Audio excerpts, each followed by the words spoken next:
A group of landowners are calling on a South Dakota state senator to resign over a series of texts he sent to another state leader following a vote over the Summit Carbon Solutions pipeline. Senator Lee Schoenbeck sent those texts to State Treasurer Josh Hader, criticizing his vote to deny Summit's request for a CO2 pipeline. Hader sat in on the PUC hearing in place of Commissioner Christy Fegan because she had a conflict of interest. In the text exchange, Schoenbeck calls Hader anti-ethanol. He also says people like him should not be in office. The text exchange is posted on the PUC's website. Landowners like Ed Fishbach says Schoenbeck's comments are unacceptable for a person in a leadership position. I just think what he did here was just beyond the pale.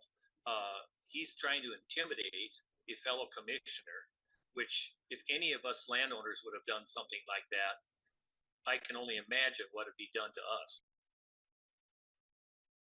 Now, Schoenbeck told I-Team reporter Beth Warden that he's made no secret that he's tired of what he calls anti-ethanol grandstanders.